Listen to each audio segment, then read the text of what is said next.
Hello, my friend. Welcome back. Welcome back to this quiet, gentle space where we slow everything down, where we breathe, and where we learn English together. Not with pressure, not with rush, but with warmth, with patience, and with real deep calm. Today, I want to take you somewhere very special. Today on Motivate to Speak, we are going to explore the story of Queen Elizabeth II, one of the most remarkable human beings who ever lived on this earth. A woman of enormous grace, of extraordinary strength, and of quiet, steady love.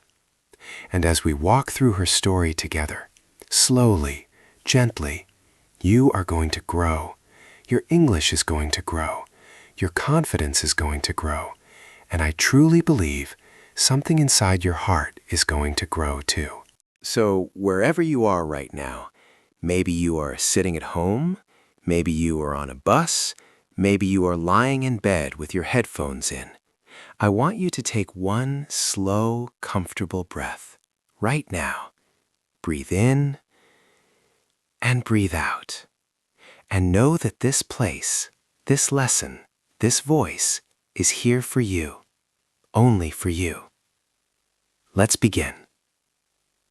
Queen Elizabeth II. When you hear that name, what do you feel? Maybe you feel curiosity, maybe you feel respect, maybe you don't know very much about her yet. And that is perfectly okay. That is exactly why we are here. Together, we are going to learn, slowly, carefully, beautifully. But before we go deep into her story, I want to say something to you. Something important. Something I mean from the bottom of my heart. You are already brave. Just by being here, just by pressing play on this video, just by choosing to learn, you are already doing something that most people never do. Most people wait. They say, tomorrow I will start. They say, when I am ready, I will begin. But you are here, right now, and that means everything. So let's walk forward together, step by step, word by word, breath by breath. Her full name was Elizabeth Alexandra Mary Windsor. Long name, isn't it? Let's say it slowly. Elizabeth Alexandra Mary Windsor. Beautiful name. A name that carries history, a name that carries weight and dignity and meaning. She was born on the 21st of April, 1926. The year 1926, that is almost 100 years ago. Can you imagine that? 100 years. The world was so different then. There were no computers, no smartphones, no internet. People listened to the radio for news. People wrote letters, real letters, on paper, with ink, and sent them through the post. The world moved slowly then, and I want us to move slowly too, as we step into her story. She was born in a house in Bruton Street in London, England, a quiet street, a beautiful city. And when she arrived, no one could have imagined, no one could have even dreamed what her life would become. Because at the time she was born, she was not expected to be queen. She was just a little girl, a baby girl. Born into the royal family, yes, but not the one who would one day wear the crown. Life is like that sometimes, isn't it? We don't always know where we are going. We don't always see the path clearly ahead. And that, in many ways, is what makes life so deeply, quietly beautiful. Now, I want to pause here for a moment, and I want to help you with some of the vocabulary, some of the words we are using today, because this is an English listening lesson, and learning new words, learning them slowly, is one of the most powerful things you can do. The first word I want to give you is dignity. Say it with me now, very slowly. Dignity. Dig-me-ti. 3 soft syllables. Dignity. It means a calm and serious quality, a quiet pride, a sense of worth that comes not from shouting or demanding, but from simply being who you are. When someone walks into a room slowly, calmly, with their head held gently high, and everyone around them feels respect, that is dignity. That is what Elizabeth had, all her life, dignity. Take a breath. Let that word settle inside you. Dignity. The next word I want to share with you is duty. Duty. Say it slowly now. Do-T. Duty. Duty means doing what you are supposed to do, doing what is right, even when it is hard, even when you are tired, even when you would rather be somewhere else. Duty is when a mother wakes up at 3 in the morning because her child needs her. Duty is when a teacher stays late to help a student who is struggling. Duty is when a queen shows up every single day for 70 years without stopping, without complaining, without letting anyone see how heavy the weight truly is. Elizabeth II understood duty better than almost anyone who has ever lived. Breathe in, breathe out. Duty. Now, let me tell you a story. A quiet, real story. A story that happened when Elizabeth was just a little girl, maybe 9 or 10 years old. Imagine it with me. It is a gray morning in London, the kind of morning where the sky is soft and low, where the air smells like rain and old stone, and where the streets are quiet and still. Young Elizabeth is sitting at a large wooden table in a grand room, and her grandmother, Queen Mary, is sitting across from her. Queen Mary was a serious woman, formal, dignified, very proper, and she is teaching young Elizabeth how to greet people, how to shake hands, how to look someone in the eyes, how to smile in a way that is warm but controlled, how to be a royal. And little Elizabeth, she listens, she watches carefully. She practices, over and over again, the handshake, the posture, the smile, over and over again. Her grandmother says to her, "You must always be calm. You must never show that you are afraid. Even when you are afraid, you must be calm." And little Elizabeth nods. She understands something in that moment, something that most children never have to understand. She understands that she is not just living her own life, she is living for other people too. That is a very big thought for a very small girl. Years later, when Elizabeth was asked if she ever felt afraid, she said something that I find deeply beautiful. She said, "Of course, but being afraid and being brave are not opposites. You can be both at the same time." Isn't that something? You can be afraid and still be brave. You can feel the fear and still take the step forward. Because when Edward stepped down, the crown passed to Elizabeth's father, her quiet, shy, gentle father, who became King George VI. And with her father becoming king, young Elizabeth, for the very first time, understood that one day she would be queen. She was 10 years old when she understood this. 10 years old. Can you imagine that moment? You are a child. You are supposed to be playing, laughing, learning, growing, and someone sits you down and tells you, gently, carefully, that your life has a very specific shape to it, that you have been chosen, that the future of an entire nation will one day rest on your shoulders. How do you feel in that moment? I think you feel very small and very large, both at the same time. But life did not slow down for young Elizabeth. The world was changing, growing darker. In 1939, when Elizabeth was just 13 years old, the Second World War began, one of the most terrible events in all of human history. Millions of people would suffer, millions of people would die, cities would burn, families would be torn apart. And during this time, what did Elizabeth do? She stayed. She and her sister Margaret, they stayed in England. Many children were sent away to the countryside, far from London, to stay safe. But the king and queen decided that the royal family would remain. They would not run, they would not hide. they would stay with their people. And Elizabeth, at 13, 14, 15 years old, she watched her parents go out into the bombed streets of London. She watched her father visit soldiers. She watched her mother comfort grieving families. She watched what it meant to be a leader, not from books, but from life, from real, living, breathing, painful life. And my friend, that is exactly what you are doing. Every time you press play on a lesson like this, every time you choose to learn, even when it feels hard, even when you feel shy, even when a little voice inside you says, "My English is not good enough," you are being brave, just like she was. Let's take a moment now and practice together. I want to do our first slow practice cycle. This is the part of the lesson where we stop, we breathe, and we repeat some of the phrases and sentences from today's story. This is how your English gets stronger, not through rushing, not through cramming, but through slow, gentle, confident repetition. Are you ready? There is no pressure, just follow my lead. Repeat slowly after me. She was born on the 21st of April, 1926. Now you say it.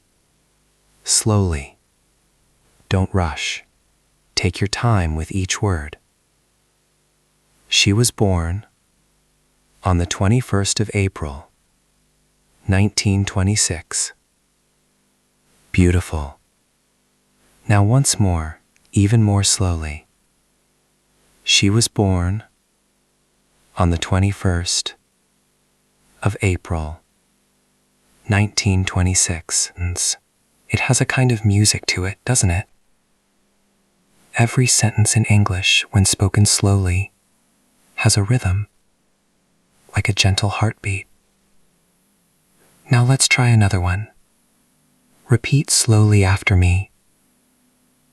She had great dignity and a deep sense of duty. Slowly now. She had great dignity and a deep sense of duty. Now with me, one more time. She had great dignity and a deep sense of duty. Wonderful. Truly wonderful. You are doing so well. I mean that. Let's continue our journey into her life. In 1936, something happened that changed everything. Elizabeth was 10 years old. Her grandfather, King George V, had passed away. And then, after a very short and difficult time, her uncle, King Edward VIII, gave up the throne. He chose to step down. He chose love over duty. He chose to leave the crown behind. And in doing so, he changed the course of history. Time passed, as it always does, and Elizabeth grew. She became a young woman, tall, elegant, with those clear blue eyes that seemed to see everything calmly. She learned languages, she learned history, she learned about politics and law and the Constitution. She was being prepared, quietly, carefully, for something enormous. And then she fell in love. His name was Philip Mountbatten, a naval officer, a prince of Greece and Denmark. He was handsome, confident, funny in a dry, quiet way, and when Elizabeth first saw him, something inside her shifted, something quiet but certain, something that she simply knew was real. They had known each other since childhood, but it was during the war years when Philip visited the royal family that Elizabeth, as a young teenager, saw him differently. She wrote letters to him while he was away at sea, long letters, careful letters, and he wrote back. When the war ended and the world began to breathe again, Philip and Elizabeth became engaged, and on the 20th of November 1947, they were married in Westminster Abbey, one of the most beautiful churches in the world, an ancient, golden, magnificent building in the heart of London. The country, exhausted from years of war and suffering, celebrated, People lined the streets. People wept with joy. People felt for the first time in a long time that something beautiful was possible again. And Elizabeth, in her white dress with her quiet smile, walked forward into her marriage, into her future, into the rest of her extraordinary life. At 16, she gave her very first public speech on the radio in 1940. And in that speech, spoken in her quiet, clear young voice, she said something to the children of the world who had been evacuated from their homes. She said, "We know, every one of us, that in the end, all will be well. All will be well." My friend, say that with me now, very softly, very slowly. All will be well. Doesn't that feel good to say? All will be well. She said those words when the world was on fire, when bombs were falling from the sky, when no one knew what tomorrow would bring. And she meant them. She chose to believe them. She chose to say them out loud so that other people could believe them too. That is what words can do. That is what your English, your growing, beautiful English, can do one day. It can comfort someone. It can encourage someone. It can change someone's day or even their life. Never underestimate the power of words spoken gently and with love.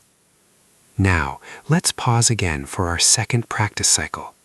This time, we are going to work with some slightly longer phrases. Remember, there is no rush. This is your time. Take all the time you need. Repeat slowly after me. The world was changing, growing darker. Slowly.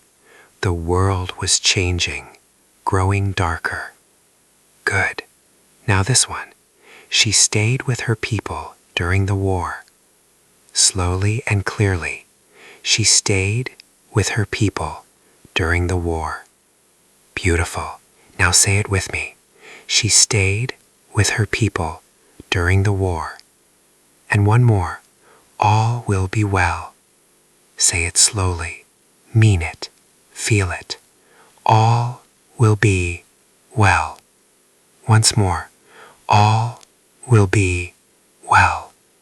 That phrase, all will be well, is one of the most gentle, most powerful phrases in the English language. You can say it to a friend who is worried. You can say it to yourself when the night feels long. You can write it in a message. You can whisper it in the dark. All will be well. Take a breath. You are doing beautifully. Let me tell you another story now. A quieter one, a more private one. One that happened behind the palace walls, in a moment no camera ever caught. It was sometime in the early years of Elizabeth's reign as queen. She had already become queen by then. The crown had been placed on her head, the world had watched, and now the weight of it was real. She was sitting in her private sitting room late in the evening.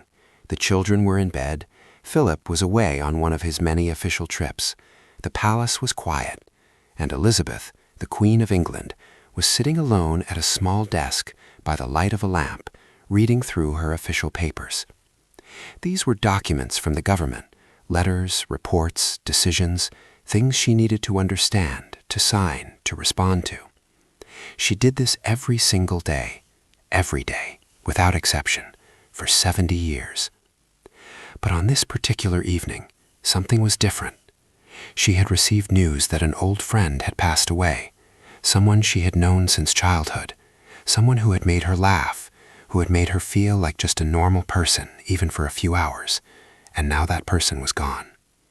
She did not cry in public. She never did. That was part of her duty, part of her dignity. But alone in that quiet room, she allowed herself one long, slow breath. She closed her eyes. She placed one hand over her heart. And then she opened her eyes. She picked up her pen, and she went back to work. Not because she didn't feel the sadness, but because she had learned long ago that feeling something and continuing anyway is one of the greatest acts of love you can offer to the people who are counting on you. I find that moment deeply, quietly moving. She was a queen, but she was also a human being. Tired sometimes, sad sometimes, lonely sometimes. And still, she continued, every single day. She continued. She became queen on the 6th of February, 1952. She was just 25 years old. 25. Her father, King George VI, had passed away suddenly, and Elizabeth, who was on a trip to Kenya at the time, received the news far from home. She learned that she was queen in a treetop hotel, surrounded by the sounds of an African night, crickets, wind, silence. She returned to England, and from that day forward, for the next 70 years, she served. 70 years, my friend. Let that settle in for a moment. 70 years. That is longer than many of us will live. That is longer than some countries have existed. 70 years of service, of duty, of showing up every single day with calm and grace and dedication. Her coronation, the ceremony where she officially became queen, happened on the 2nd of June, 1953, and for the first time in history, it was shown on television. Millions of people across the world sat in front of their televisions, many of which they had just bought for this very occasion, and they watched. They watched a young woman sit very still in an ancient golden chair. They watched as the Archbishop of Canterbury placed a heavy golden crown upon her head. They watched as she closed her eyes for just a moment, and then opened them, and looked out at the world with those steady, clear, calm eyes. She was queen. She was 27 years old, and the world held its breath. Now, let us do our third practice cycle together. I want to give you some phrases from the last part of our story. Phrases you can use, phrases that are natural and beautiful. Let's go slowly. Repeat slowly after me. She became queen at just 25 years old. Your turn. Slowly. She became queen at just 25 years old. One more time. She became queen at just 25 years old. Now this one. She served for 70 years. Simply, clearly, slowly. She served for 70 years. Now say it with me. She served for 70 years. And this phrase, I love this phrase. She showed up every single day. This phrase is useful in so many situations in English. Show up means to arrive, to be present, to be there when it matters, to not disappear, to not give up.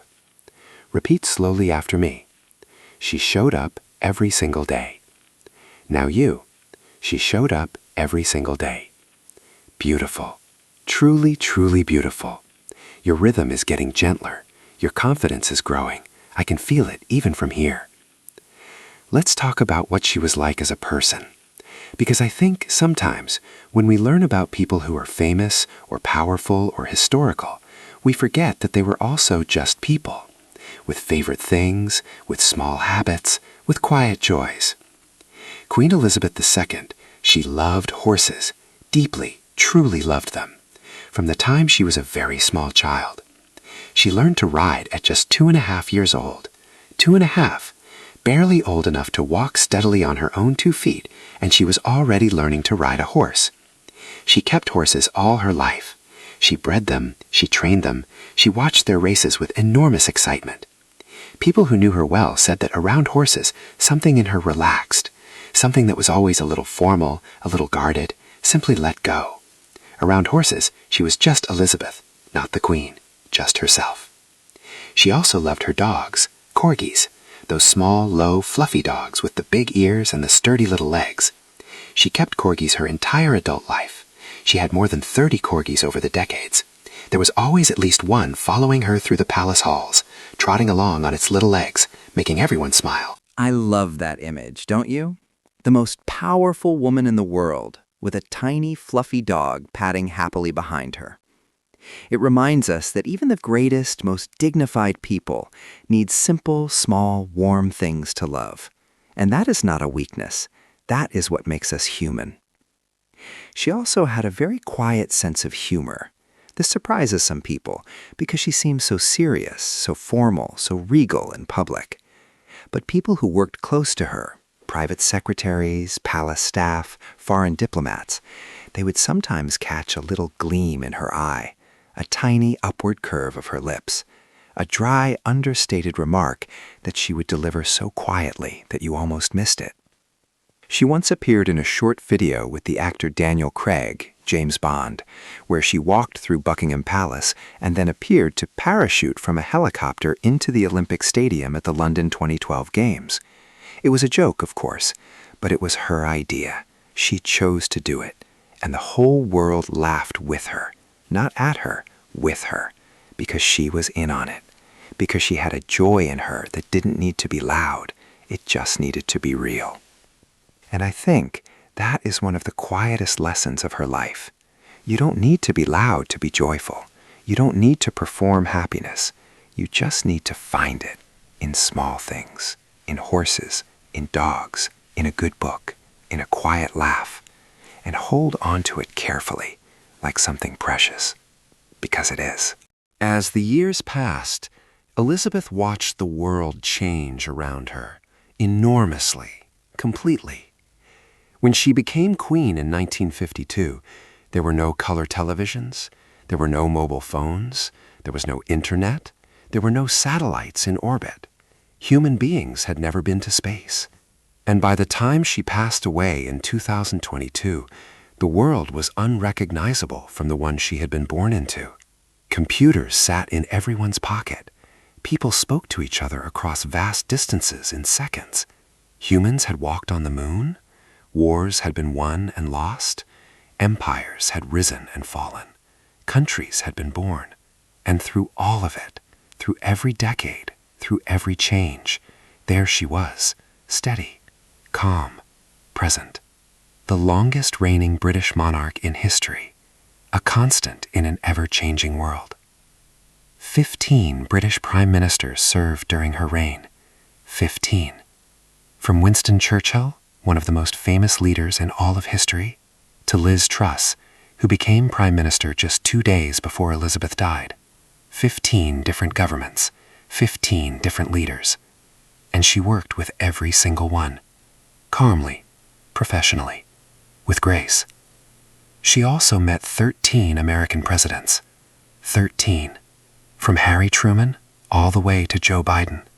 She had tea with them. She walked with them. She listened to them. She was a bridge between generations, between eras, between worlds. Now, I want to talk about something harder, something more honest, because I believe if we are truly going to understand someone's life, we have to be honest about the difficult parts too. Let's pause for our 4th practice cycle, my friend. We are going to work on some everyday English phrases that we can take from Elizabeth's story and use in our own lives. These are not complicated phrases. They are simple and real and warm, and they will stay with you long after this video ends. Take a breath. The first phrase is, I showed up even when it was hard. Repeat after me slowly. I showed up even when it was hard. Again, I showed up even when it was hard. This is something you can say about yourself because it is true. You show up. You are here right now, even when learning is hard, even when English feels far away. You show up. Next phrase, she found joy in small things. Slowly, she found joy in small things. Now say it with me. She found joy in small things. And this one, I don't need to be loud to be strong. Slowly, gently. I don't need to be loud to be strong. One more time, really feel this one. I don't need to be loud to be strong. Let that one live inside you for a moment. You don't need to be loud to be strong. Quiet strength is still strength. Quiet confidence is still confidence. Quiet progress is still progress. You are making progress right now, even if you can't feel it yet. It is happening, slowly, steadily, like roots growing underground, invisible but real. Elizabeth's life was not only beautiful, there were painful things, heavy things. Her marriage to Philip, though it lasted 73 years, one of the longest royal marriages in history, was not always easy. Philip was a strong, proud, independent man who gave up his own naval career to walk behind his wife, the Queen, always 2 steps behind, never in front. That was hard for him, and sometimes that difficulty showed. The life of a royal spouse is not an easy life, and Elizabeth understood this. She was grateful for Philip every day, but gratitude and ease are not always the same thing. She also experienced enormous public pain through her children's lives, the divorces, the controversies, the moments when the royal family was criticized and even despised by parts of the public. These things hurt her. I believe they hurt her deeply, even if no one ever saw the tears. And there were moments, especially in the 1990s, when the country felt very angry at the royal family. When Princess Diana died in 1997 and the public grief was enormous and raw and overwhelming, there was a moment when people were angry at the Queen for staying at Balmoral, her private Scottish estate, instead of returning to London immediately, for keeping the flag flying but not at half-mast, for seeming cold, distant, unmoved. But she was not unmoved. She was grieving in her own way, the way she had always been taught to grieve, privately, quietly, with dignity. And when she finally spoke to the nation on television 5 days after Diana died, it was one of the most watched speeches of her life. She spoke clearly, carefully, from the heart. She said she spoke as a queen and as a grandmother, and the country, slowly, breathed again. Learning a language is one of the hardest things a human being can choose to do. Most people give up. Most people get frustrated. Most people let the fear win. They think, my accent is wrong, my grammar is wrong, I am too old, I am too shy, I started too late. But you are here, listening, breathing, growing. You know what that reminds me of? It reminds me of Elizabeth sitting at her little desk late at night after receiving sad news, picking up her pen and continuing. Not because she wasn't tired, not because she wasn't sad, but because she had decided a long time ago that she was going to keep going, no matter what. Every day, a little more, a little further, a little better. And you have made that same decision, even if you haven't said it out loud, even if you haven't fully realized it yet. The decision is in you. I can hear it, in the simple fact that you pressed play today. You are not behind. You are not too slow. You are not failing. You are exactly where you need to be, for where you are right now. And where you are right now is a good place, a growing place, a brave place. English is not something you suddenly have one day. It is something you build, quietly, patiently, word by word, lesson by lesson, breath by breath, the way Elizabeth built her life, the way she built her reign, not in one dramatic moment, but in thousands and thousands of quiet, consistent, devoted days. You are building something too, and it is beautiful, even when you can't see it yet, even when it feels far away, even when a voice inside says, I'm not there yet. You are building it every single day. And one day, you will look back, and you will be amazed at how far you have come. I promise you that. Queen Elizabeth II passed away on the 8th of September, 2022. She was 96 years old. She died peacefully at Balmoral Castle in Scotland, surrounded by her family, in the place she loved most, in the hills and the heather and the quiet of the Scottish countryside. The world stopped when it heard the news, genuinely stopped, for just a moment. Millions of people in every country sat very still and felt something difficult to describe, something between sadness and gratitude, something between loss and awe. She had reigned for 70 years and 214 days, the longest reigning British monarch in history, longer than any other.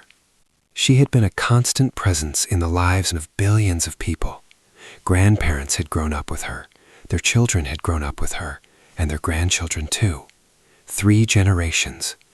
A woman who simply showed up every day for 70 years.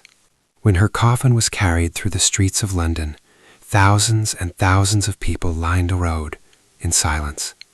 They did not cheer, they did not shout.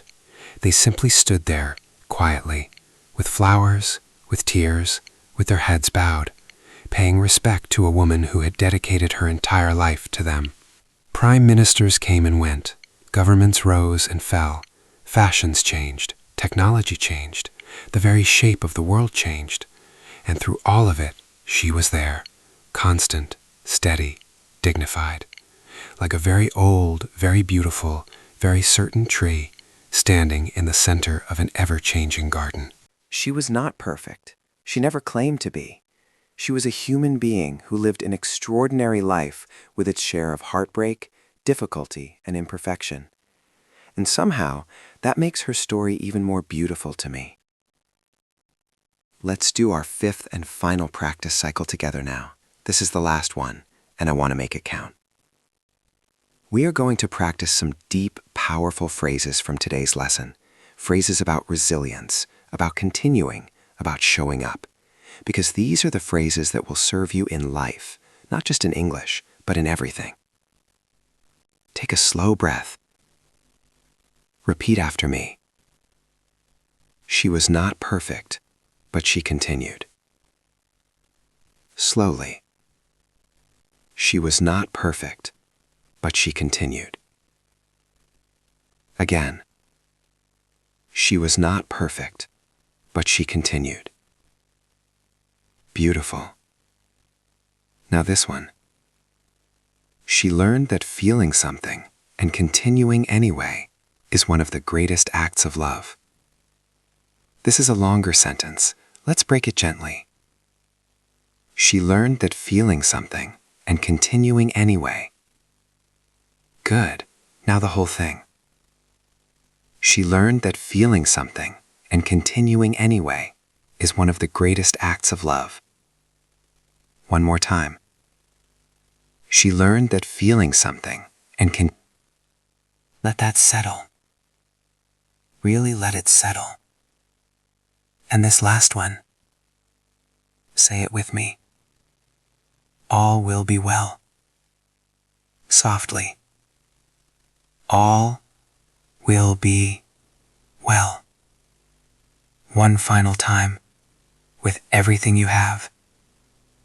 All will be well. Now, I want to talk to you directly. I want to put the story aside for just a moment, and I want to speak to you,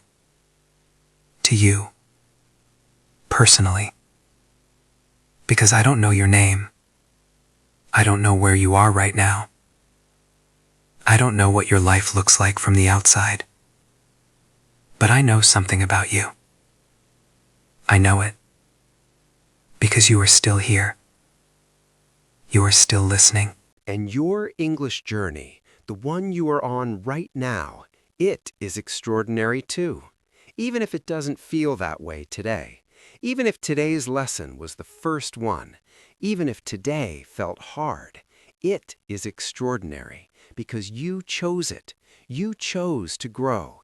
You chose to try. And that choice is the beginning of everything. I believe in you. Not in a general, vague way. I mean it specifically.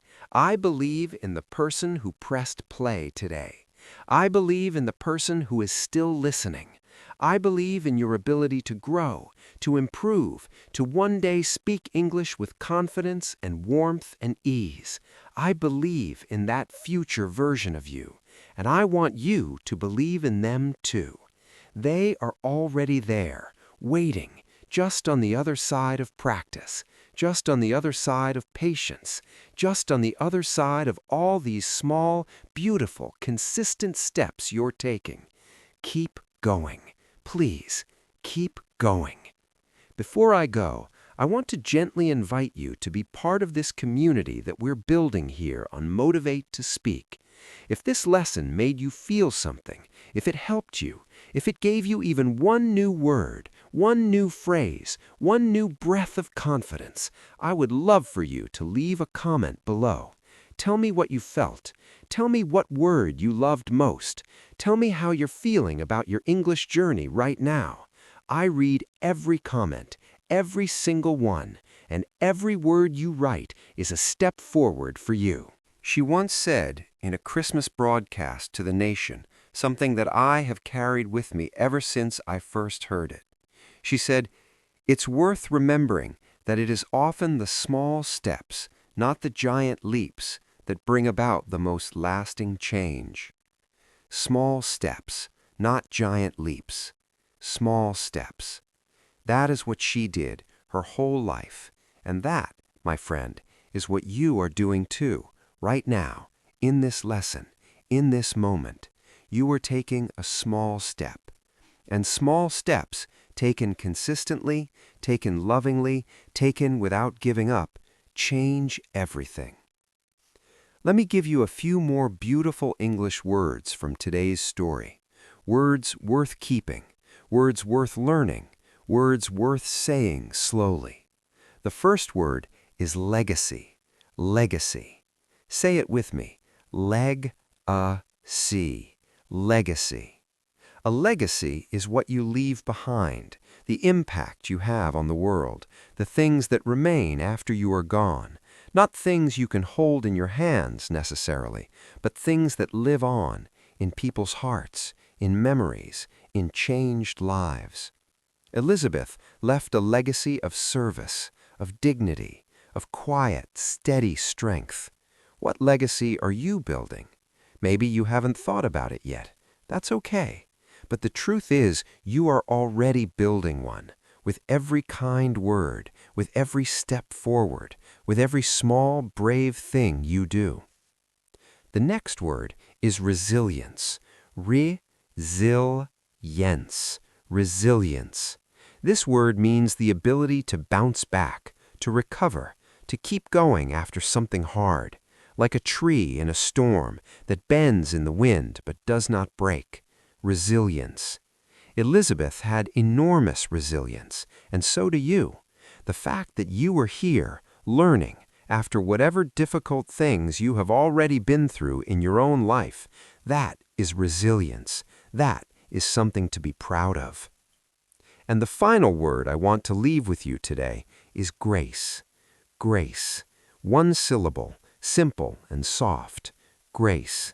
It means a kind of beautiful, easy dignity, a way of moving through the world, even difficult parts of the world, without bitterness, without anger, with open hands and a quiet heart. Grace is not weakness. Grace is one of the strongest things there is, because it takes enormous strength to remain kind, to remain open, to remain warm in a world that is not always kind or open or warm. Elizabeth moved through life with grace, even in the hardest moments, even in the most painful ones. She chose grace, and so can you. My friend, we are nearly at the end of our journey together today, and I want to take a moment, just a moment, to sit here with you in this quiet space before we say goodbye. You have listened for a long time today. You have breathed, you have repeated, you have practiced, you have been brave. Every minute of this lesson was a minute of bravery, because learning is brave. Choosing to grow is brave. Sitting with something that feels difficult and staying anyway is one of the bravest things a person can do. I want you to remember Queen Elizabeth II, not just as a historical figure, not just as a queen, but as a reminder that showing up matters, that quiet strength matters, that small, consistent steps taken every day with love and patience and dedication can add up to something extraordinary. If this video brought you value, if it felt warm and calm and helpful, please share it with someone who is also learning English, with a friend, with a family member, with someone who needs a little encouragement today. Because sometimes the greatest gift you can give someone is a quiet space where they feel safe enough to grow. And if you haven't already, please subscribe to this channel. Press that little button, because every week we come back here together. We slow down, we breathe, we learn, we grow. And I promise you, every lesson will be made with the same care, the same warmth, the same gentle, patient love for you and your journey. You are not alone in this. You never were. And so, as we come gently, slowly to the end of the story of Queen Elizabeth II, I want to leave you with something to carry with you. Not just a word, not just a phrase, but a feeling. The feeling of knowing that you are enough, right now, exactly as you are, with the English you have today, with the accent you have today, with the vocabulary you have today. You are enough, and you are growing. Both things are true at the same time. Just like Elizabeth, who was a little girl and a queen, who was afraid and brave, who was sad and graceful, who was human and extraordinary. You are both things too, exactly as you are, and exactly as you are becoming. Take one last slow breath with me now. Breathe in, feel the air fill your chest, feel the warmth of it, and breathe out. Let everything go, all the worry, all the self-doubt, all the comparison, all the rush. Let it all go with that breath. You are here. You showed up. You listened. You practiced. You grew. And tomorrow you can do it again. And the day after, and the day after that. Small steps, not giant leaps. All will be well. I am so grateful you were here with me today. Truly, deeply grateful. This quiet space we share, it means everything to me. And I hope it means something to you too. Until we meet again, keep speaking, keep breathing, keep growing.